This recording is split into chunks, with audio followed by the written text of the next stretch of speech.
आपल्यासोबत जोडले गेलेले आहेत संदीप क्षीरसागरजी। देवगिरीवरच्या बैठकीत मुख्यमंत्र्यांनी मुंडेंना राजीनामा देण्यास सांगितल्याचं कळतंय। मी आपल्याकडूनच ऐकतोय, पण आम्ही पहिल्या दिवशीपासून हीच मागणी करतोय। पण ह्यांच्या मंत्रिपदाचं जे काही आश्रय हे सर्वांना दिसतंय, किती क्रूर पद्धतीने ह्या म्हणजे संतोष अण्णा देशमुखचे जे काही फोटो आले, ज्या पद्धतीने त्यांना हे केलंय, काहीतरी आश्रय असल्याशिवाय किंवा अनेक असे गुन्हे झाले, त्याच्यामुळे ह्यांचा राजीनामा हा घेतलाच पाहिजे आणि ते उशीर का करतात हे लक्षात येत नाही।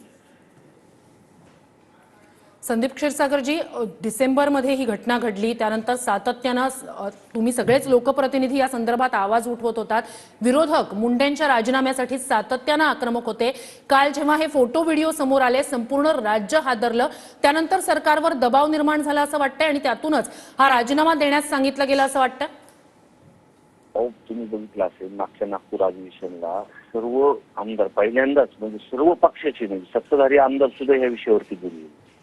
जी काही वस्तुस्थिती जी काही लोकांनी समजून घेतली आणि ज्या पद्धतीने ही घटना घडली हे कळल्यानंतर कुणालाही राग येणार त्या विषयामध्ये। आणि सगळ्यांचीच भावना आहे, आम्ही आमदारांना इतर पक्षाचे जरी असले खासगीमध्ये बोलताना ते सुद्धा म्हणतात की मुख्यमंत्री साहेब किंवा अजितदादांनी हा राजीनामा त्यांच्याकडून घेतला पाहिजे आणि या सगळ्या गोष्टी थांबल्या पाहिजे। पण मग राजीनाम्याबाबतचा निर्णय अजून सुद्धा झालेला नाही, म्हणजे काल राजीनामा देण्यास सांगितलं गेलेलं आहे, मात्र अजूनही राजीनाम्याबाबतचा निर्णय झालेला नव्हता। याकडे नेमकं कसं बघायचं, हा काय प्रकार आहे? बघा, इतक्यांदा महाराष्ट्रामध्ये काही चुकीचं जरी घडलं असेल तर आपण अनेक लोक आपण बघतो, अजितदादा स्वतःहून म्हणले होते की माझ्यावरती आरोप झाला म्हणून मी सुद्धा नैतिकता दाखवून राजीनामा दिला। आणि अजितदादांनी बोलताना असं सुद्धा सांगितलं की त्यांनी सुद्धा त्यांची नैतिकता दाखवली। ती त्यांची नैतिकता का दाखवत नाहीत आणि पूर्ण जिल्ह्याला महाराष्ट्राला अशी ह्या घटनेपासून काय वैशिष्ट्य होतं हे कळत नाही। नक्कीच संदीप क्षीरसागरजी, या सगळ्यात एक महत्त्वाचा मुद्दा असा आहे की सरकारवर सातत्यानं दबाव आहे। विरोधकांनी या मुद्द्यावरून सरकारला सवाल केलेले होते।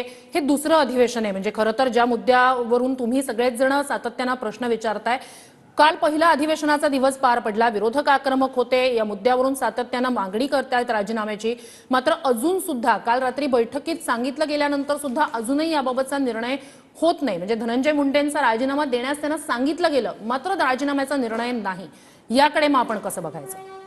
बघा, तुम्ही जे म्हणतात की विरोधक ह्याच्यावरती आवाज उठवतात, पण तुम्ही जर बघितलं तर सुरेश धसांना ही सत्ताधारीमध्ये, प्रकाशदादा सोडून सत्ताधारीमध्ये, अभिमन्यू पवार हे भाजप पक्षाचे, असे अनेक आमदारांनी हा विषय मांडलेला। नक्कीच नक्कीच, म्हणजे हा काही फक्त विरोधी बाकावरचा विषय नाही, मी तर मांडतोच, पण माझ्या सहित सर्वजण ह्या विषयावरती याची गांभीर्य बघून जे काही त्या कुटुंबाला न्याय देण्यासाठी आणि त्यांना जर न्याय द्यायचा असेल, हे फास्ट ट्रॅक वरती सर्वजण फासावरती चढवायचे असतील तर कुठंतरी प्रशासनाला मोकळा श्वासाने तिथं काम करून दिलं पाहिजे। या पद्धतीने वाल्मिक कराड येत असताना ती VIP एंट्री तिथं होती, किंवा त्या PCR मध्ये असताना हातामध्ये दोरे हे असतात, कुठंतरी ह्या मंत्रिपदाचं काही ना काहीतरी त्या काळामध्ये जे प्रशासनातले अधिकारी बसवले होते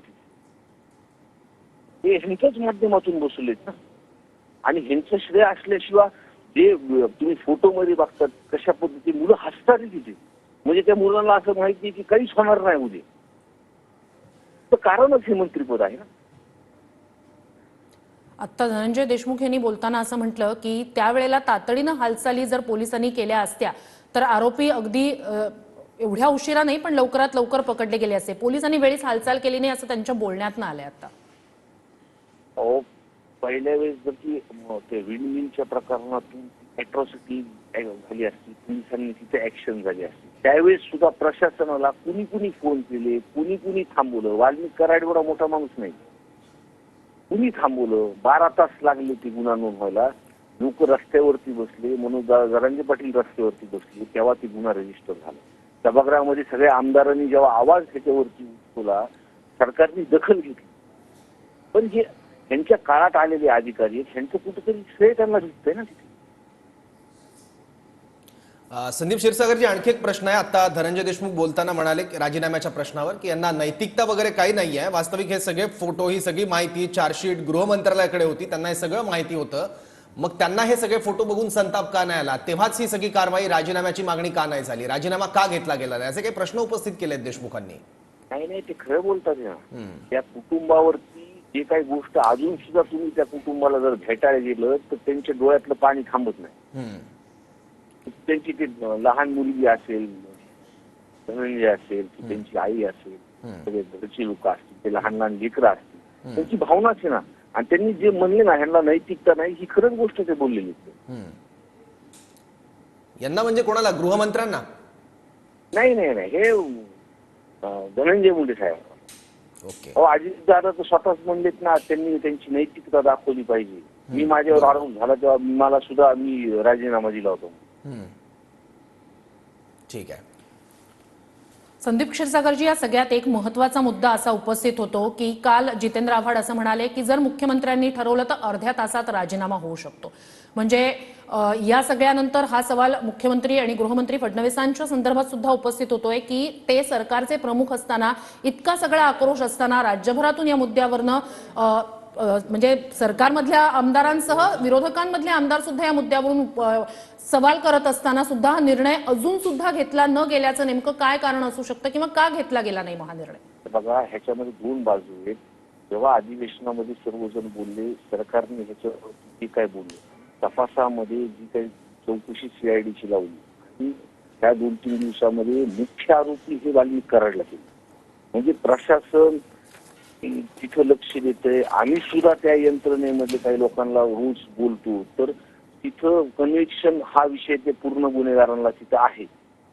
दुसरा विषय कुठं येतो की हे वारंवार मी तिथे सांगतो की हे तिथले मंत्री असल्यामुळे त्यांच्या काळामध्ये आणि हे वाल्मिक कराडनी खूपशे अधिकारी तिथे आणले होते.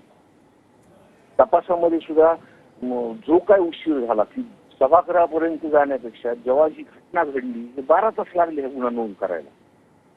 आणि असे अनेक जिल्ह्यामध्ये गुन्हे जे काय आता हे झाल्यानंतर लोक कुठंतरी म्हणजे भीती सोडून बोलतात. म्हणजे इतके दिवस लोक भिलेले होते, बोलत नव्हते. आता लोक बोलणं चालू केले, अनेक प्रकरणं बोलतात ना.